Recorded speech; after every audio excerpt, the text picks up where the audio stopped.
आज एक नहीं तीन तीन लोग एक वीडियो में बोलने वाले हैं। नमस्कार दोस्तों, मैं आपका सनातनी हर्ष हरियाणा से संपूर्ण भारत की यात्रा कर रहा हूँ, वो भी बिना पैसे से, भारतीय संस्कृति बचाने के लिए। आज आपको कराते हैं मंदिर के दर्शन। सच में आज देखेंगे कि हमें मंदिर कैसे जाना चाहिए। मंदिर का मतलब होता है मन के अंदर जाना। तो दोस्तों इस वीडियो को स्किप मत करिए। आज आपको शुरू से लेके और लास्ट तक बताएंगे कि शुरू से लेके एंट्री से और दर्शन तक कैसे किस प्रकार दर्शन किए जाते हैं। जब सबसे पहले आप मंदिर में आते हैं, हम किसी भी मंदिर में जाते हैं तो सबसे पहले हमें हाथ पैर धोने चाहिए। ऐसा नहीं है कि एक बार हमने हाथ पैर धो लिए तो उसके बाद में हमें धोने ही नहीं है। कि जैसे ही आप एक जगह से दूसरी जगह ट्रांसफ़र होते हो तो बीच की जो नेगेटिव एनर्जी होती है, धरती में भी होती है, आकाश में भी होती है, वो सारी की सारी आपके लग जाती है। जैसे ही आप पानी में हाथ धोते हो, पैर धोते हो, मुंह धोते हो, उसके बाद अंदर जाते हो तो सकारात्मक ऊर्जा आती है और आपका जो दोनों दिमाग होते हैं, लेफ्ट हैंड साइड, दोनों दिमाग आपके एक्टिव हो जाते हैं और मंदिर में जाने के लिए आप तैयार हो जाते हो। चलिए मंदिर में चलते हैं। आज देखेंगे हम सही तरीके से कि मंदिर के दर्शन होते कैसे हैं। सबसे पहले हम मंदिर में गए, हमने हाथ पैर धोए और भगवान के मेन द्वार के हमने दर्शन करते हैं झुककर। अब जगन्नाथ भगवान के मंदिर में आए हैं तो जगन्नाथ भगवान के मंदिर में गरुड़ भगवान का दर्शन हमें सबसे पहला होता है। कहते हैं कि जब भी हम किसी के मंदिर में जाते हैं तो सबसे पहले उनके सेवक से, उनके जो पहरेदार होते हैं, उनसे हम आज्ञा लेते हैं। तो इसी प्रकार यहाँ पर आपको गरुड़ भगवान के दर्शन होते हैं और इनसे हम आज्ञा लेते हैं और फिर मंदिर के अंदर एंट्री करते हैं। चलिए आज आपको सबसे पहले जगन्नाथ भगवान के दर्शन कराते हैं। मंदिर में जाकर पूजा कैसे करें, दर्शन कैसे करें, वो भी आपको सिखाते हैं। कहीं ना कहीं हमारी भारतीय संस्कृति नष्ट होती जा रही है और मॉडर्न ज़माने में लोग दर्शन करने भूल गए कि दर्शन होते कहते हैं। हम जाते तो हैं मंदिर में ज़्यादा समय लगाने की बजाय ज़्यादा समय हमारा फ़ोटो में चला जाता है और हम मंदिर का आनंद लेना भूल जाते हैं।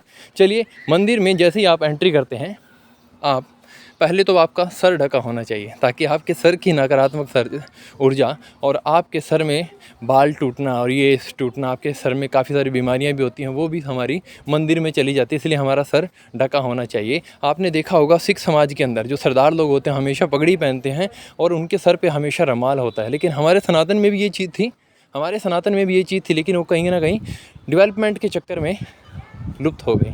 तो मुझे बड़ा अफसोस होता है इस बात को देखते हुए, लेकिन हम उसको दोबारा फिर शुरू कर रहे हैं।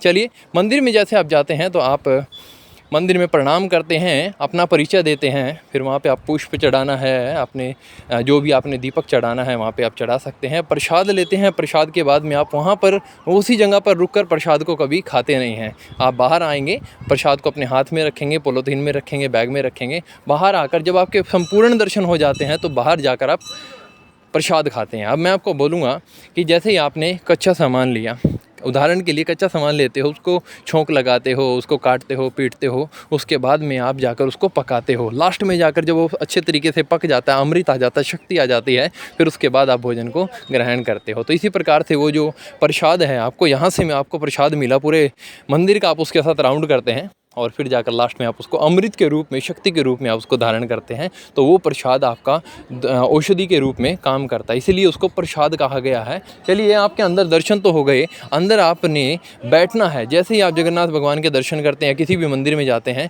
तो आपको मंदिर में जाकर मन के अंदर जाना है और वहाँ पर लगभग मेरे हिसाब से आपको 10 या 15 मिनट आपको बैठना चाहिए, आँखें बंद करके मन के अंदर जाना चाहिए और मन में आपको झांकना चाहिए कि मेरे भगवान कैसे दिखाई देते हैं और भगवान हमें किस प्रकार दर्शन देते हैं।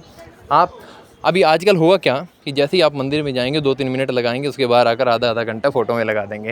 ये वीडियो बनाने का मकसद सिर्फ एक ही है कि आप सच्चे तरीके से सही ढंग से आप दर्शन कर पाएँ। चलिए आपके दर्शन भी हो गए। दर्शन में आप करते समय आप जैसे ही मंदिर से निकलते हैं तो भगवान को कभी भी पीठ नहीं दिखानी चाहिए। तो हम लोग क्या करते हैं, जैसे ही निकलते हैं तो उनको पीठ दिखाते हुए चले जाते हैं, तो भगवान नाराज़ हो जाते हैं, ऐसा शास्त्रों के अंदर कहा गया है। तो हम थोड़े से तिरछे होकर वहाँ से निकल सकते हैं। ये तो आपके हो गए दर्शन और आप मन के अंदर भी वहाँ पर जा चुके हैं। जैसे ही आप मंदिर के प्रांगण में रहते हैं, जहाँ अगर मंदिर बड़ा है तो आप वहाँ बोल सकते हैं, लेकिन मंदिर छोटा है तो आप वहाँ कृपया करके बोलिए मत। बोलने की जगह आपको वहाँ अलग मिलेगी, जहाँ बैठने की जगह होती है, जूते की जगह होती है, वहाँ बाहर जाकर आप बातचीत कर सकते हैं। लेकिन अक्सर लोग क्या करते हैं कि मंदिर के अंदर ही चिल्लाना शुरू कर देते हैं, मंदिर की शांति को भंग कर देते हैं। तो दोस्तों ऐसा मत करिए, इससे आपके भगवान और आपके भगवान के आए हुए भक्त डिस्टर्ब होते हैं, तो ये हमारे लिए एक पाप बन जाता है।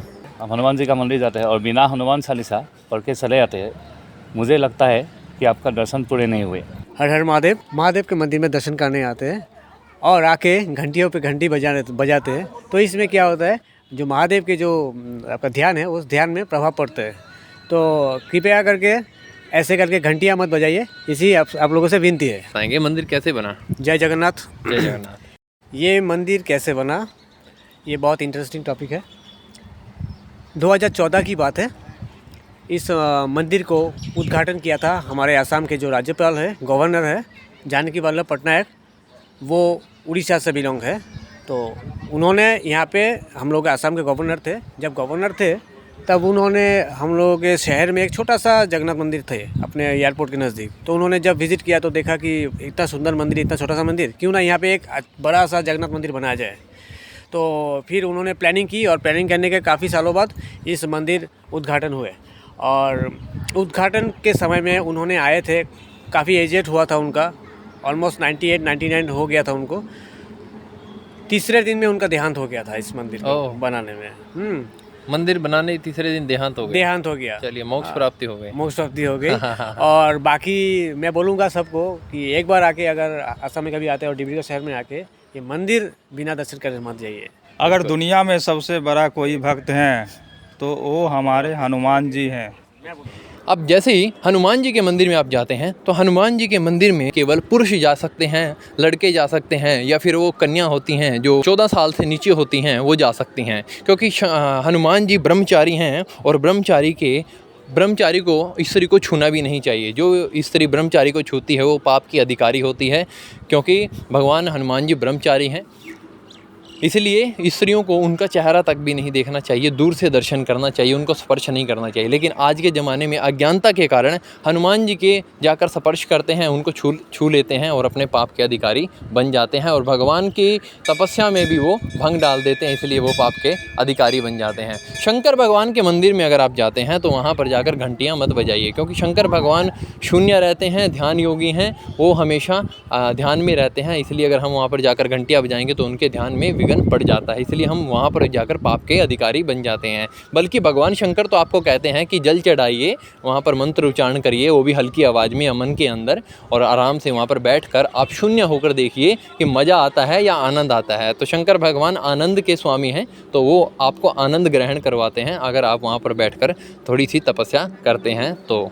उसी के बाद में अगर आप राम जी के मंदिर में जाते हैं तो वहाँ से सीखने वाली बात हमने बताई थी कि भगवान राम जी मर्यादा पुरुषोत्तम, इसलिए मर्यादा सीखना तो राम जी से सीखना। अगर आपको घर में किसी भी चीज़ की परेशानी है तो माता लक्ष्मी की पूजा करिए। माता लक्ष्मी से आपको धन की प्राप्ति होती है, धान्य की प्राप्ति होती है, पुत्र की प्राप्ति होती है, और साम्राज्य की प्राप्ति होती है, आपको विद्या की प्राप्ति होती है, और भी अनेकों चीज़ों की प्राप्ति होती है माता लक्ष्मी की कृपा से। मैं इसलिए बोल रहा हूँ क्योंकि मेरे पीछे अभी माता लक्ष्मी जी का मंदिर है और उसी के साथ में भगवान राम जी का मंदिर है। भगवान राम जी हमें सिखाते हैं कि मर्यादा में रहना, अपने माता पिता की सेवा करना और साम्राज्य को अच्छे तरीके से और सच्चाई के दम पर चलाना, सभी के साथ में सेम व्यवहार करना जैसे एक फूल करता है, सभी से प्रेम करना जैसे एक फूल करता है। फूल किसी एक व्यक्ति को खुशबू नहीं देता, हमेशा खुशबू सबको बराबर देता है अपनी कैपेसिटी के अनुसार। इसी प्रकार भगवान राम का चरित्र है।